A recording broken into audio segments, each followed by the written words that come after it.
So I think it's safe to say the Indiana Fever are going to be facing the Atlanta Dream in the playoffs. So as you guys can see right there, the playoffs are in a situation where the Indiana Fever are actually in the best case scenario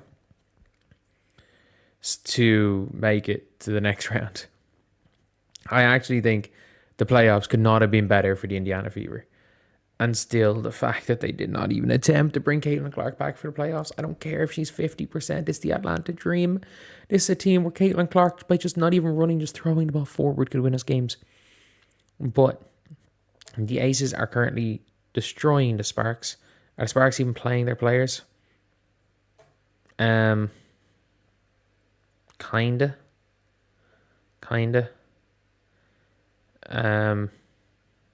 playing them more than I thought. Angel Wilson has 2 points. Jackie Young, by the way, not being in all WNBA first team conversations makes no sense. There is no reason Jackie Young shouldn't be on the first team, but let's ignore that.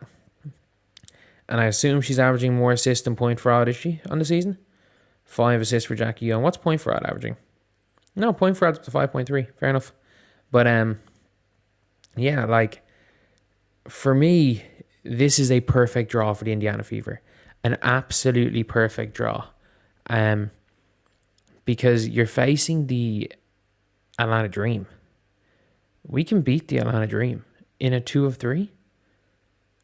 Their home, if they play their home playoff game in a bigger arena, it's going to be mostly Fever fans.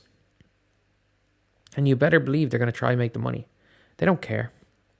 They take the L over the... They take the money over the L any day. Over the win any day. So, yeah, for me, it's a near perfect scenario. And then the Aces face the Storm. The Storm match up really well to the Aces. I know, in fairness, I think I said it last year. I gave the Storm a game last year in the first round, and the Aces killed them. But the Storm match up well.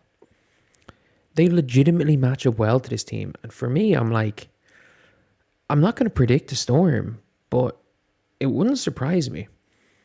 The Storm have a legit 6. They've got 4 starters that were all-stars this year. Ezi Magbagor, who's been an all-star and is like 25. And Dominique Malonga, who's going to be an all-star soon. They have a legit 6. The rest of their team isn't great. Like, I don't think Lexi Brown's up to much. Mackenzie Forbes isn't going to be up to much. But they got Erica Wheeler too. They got one of the best 6 players in the league. So for me, they're dangerous. I don't know how good they are. I think they're much better on paper than they seem. But like, there's a weird world where it's the Indiana Fever and the Seattle Storm in the semifinals, and the Indiana Fever can win that. Like, the Fever swept the Storm in the regular season.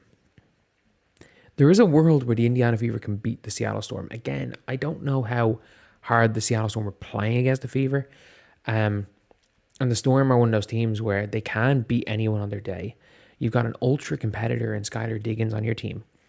You've got like shooters. No, you don't. That's probably the one issue is you don't got shooters.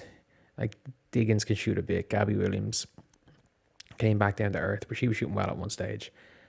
There's a lot of players in this team that can kind of shoot. There's no like true shooters, even though Erica Wheeler is actually shooting pretty well this year. But there is no other scenario. Like, there is no, in my opinion, there's no other 1 through 8 seeding that I would give the Indiana Fever a puncher's chance of making the final. I give the Indiana Fever I give them a 10% chance of making the finals last year. I give the Indiana Fever, as crazy as this sounds, I give the Indiana Fever so in that bracket, you got the Aces, you got the Dream, you got the Fever, you got the Storm. The Aces have easiest bracket ever, but also the Mercury are imploding right now. So my prediction is going to be, I'll make my full playoff prediction, but I would say I'll give the Aces, I'm not going to lie, I'm going to give the Aces, because I actually don't think the Dream make it in any scenario. I think the Fever have a better chance than the Dream making the finals. I'd give the Aces a 70% chance coming out of that bracket. I would give the Storm 15. I'd give the Fever 12 and the Dream 3. And that's a crazy take to make. That the third seed, I give them no chance. I don't give them much of a chance. I think they're probably going to beat the Fever. I don't think the Dream can beat the Aces. I don't think the Dream can beat the Storm. No, I think the Dream can beat the Storm. I don't think they will.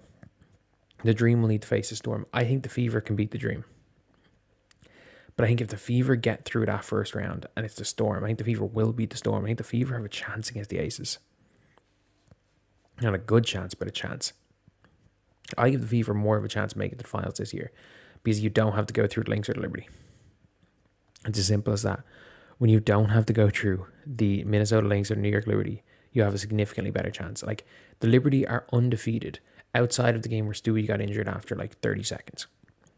When none of their starting five get injured, they are undefeated this season.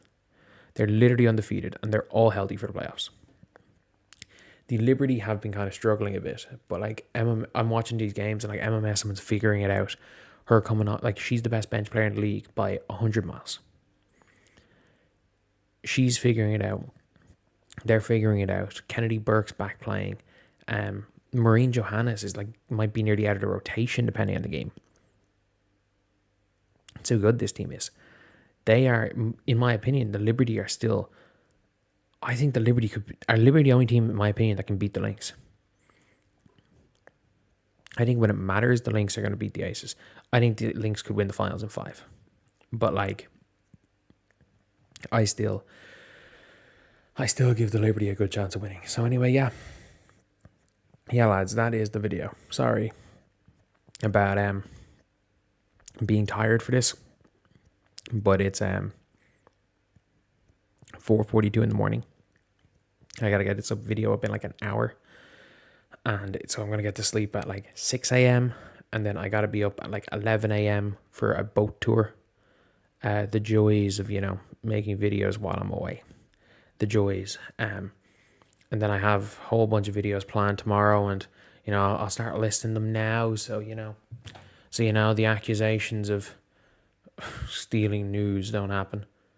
So yeah, the plans for tomorrow, we're going to talk about Marina Mabry, we're going to talk about Gilbert Arenas, talk about Angel Reese, we're talking about the WNBA getting sued, we're going to talk about Unrivaled, we're going to talk about the Fever's attendance on the year, we're going to talk about probably more about Angel Reese and whatever the fuck happens in the meantime. But anyway, I'm going to bed. I will see you guys.